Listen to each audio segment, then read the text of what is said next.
Hi guys, my name is Barry and welcome back to the channel. I'm going to be looking into 10 urban legends that some horror movies are based on. Now there are some urban legends that more than one horror movie is based on, which I will touch on. I've decided not to include urban legend on this list for obvious reasons because there's so many urban legends in the movie Urban Legend that there's no point, because urban legend itself is based on the fact that there are multiple urban legends, so we can forget that film. So I'm going to choose 10 urban legends, and then I'm going to tell you some of the films that have those urban legends in them. Now, this idea began when I decided that I was going to try and make my own urban legend fan film. And when I say fan film, I'm not talking about the Dave McRae style fan films. I'm just talking about a little family intimate film that me and my son were going to record. We still haven't done it yet. The idea is still there, but I did buy a book of urban legends. Now, this book was about this thick. I wish I had it with me, but I don't. But it's about this thick, and it has lots and lots of urban legends in it. And as I was reading through some of them, I'm like, that's an urban legend in a film, or that's what this film is based on. So I've decided to choose 10 urban legends that I've got from this book and online, and then just create this list. The Hook-Handed Man is the first one I want to talk about. Now, this does feature in multiple movies. Of course, Candyman from 1992 and its sequels, etc.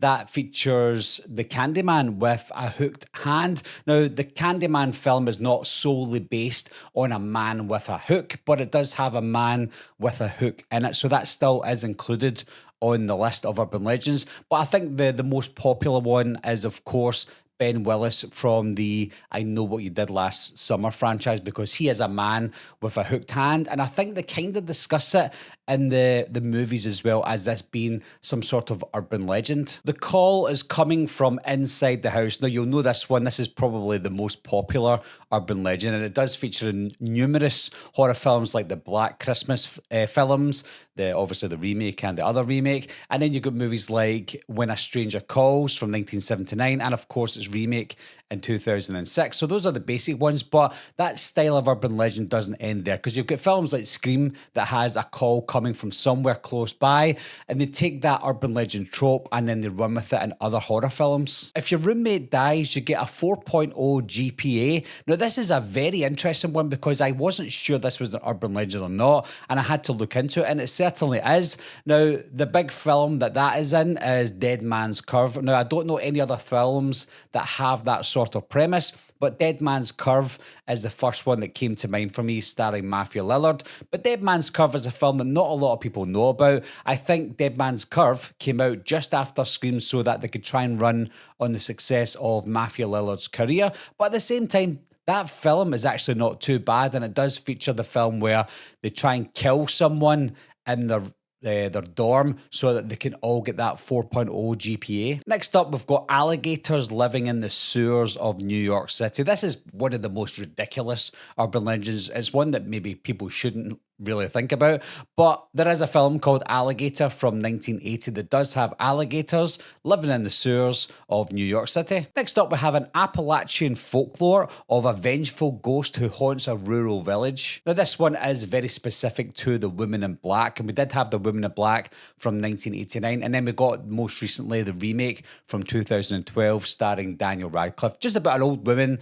It's a folklore, of course, that haunts the grounds of specific places. I can't remember how the original went. I've seen the remake most recently, but it's quite a creepy urban legend. The Leprechaun, an Irish legend of a mythical creature with a pot of gold. Now, of course, that is related to the Leprechaun franchise, first starting in 1993, about this little leprechaun from Ireland that goes about killing people in the franchise. I honestly didn't know this was an urban legend. I know that it's a mythical creature, as they call it, in Ireland, and maybe I should have known a little bit more about that since Ireland is my neighbour, but I didn't know this was part of an urban legend. But there you go. So Leprechaun, the film, is officially a movie based on an urban legend. Next up, we've got Urban Legends Bloody Mary. Now, you're probably thinking, I thought you weren't going to include urban legend on this list. Officially, I'm not. This is just a spin-off sequel, a third in the franchise, if you will. And this one is on the list because it's not based on all different urban legends. It's only based on one,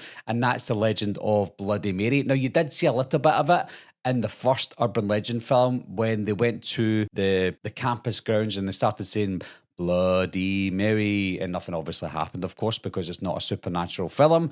But the 2006 sequel or spin off sequel is based on that one specific urban legend, the legend of Bloody Mary. Next up, we've got Cropsey, the man who haunts summer camps. Now, again, this is one that I didn't even know was an urban legend. I just thought it was a movie, The Burning from 1981. But it turns out Cropsey is an actual urban legend that haunts the woods or around summer camps in the US. I'm sure it is a US based urban legend that is starting to get a little bit more traction, because I do know that there are some documentaries about the legend of Cropsey.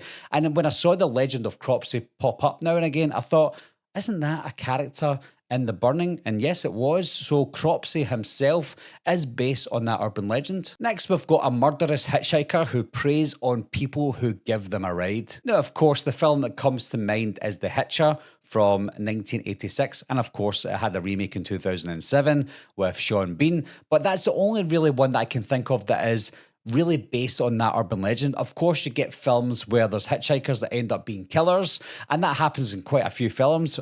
None come to mind, unfortunately, but I'm sure if you know any, leave that list down below. But The Hitcher is obviously the big one. That one is based solely on that urban legend of this hitchhiker who hitches a ride and he ends up being a serial killer. That is a really cool concept, one that they probably continue to do over and over again, similar to the babysitter one where the call's coming from inside the house, but the murderous hitchhiker one is a really cool one. Lastly, we've got the haunted roads that leave people stranded. The two films that come to mind for me are Wind Chill from 2007 and Dead End from 2003. Although I do like Wind Chill, I think that's a little bit more convoluted when it comes to that urban legend, whereas Dead End from 2003 hits home more because they are traveling, they continue to go on and on. You see the road for miles and they just get nowhere. It's almost like the killer, the villain, is the road itself, and that is where the urban legend comes into it. So that's just 10 hand-picked urban legends that I've chosen that have those urban legends in certain films. There's probably more within the categories that I've mentioned, and if you know any, leave them down below. But are there any other urban legends that you think are really cool that feature in some horror movies? That's something I would like to know about. Leave that list down below as well if you can. And as always, thanks a lot for watching. Thanks for subscribing, and I'll see you soon. Meeting adjourned. I'll be right back. What are you waiting for, huh? Coming to get you, Barbara. Ever played Skin the Cat? Someone's in the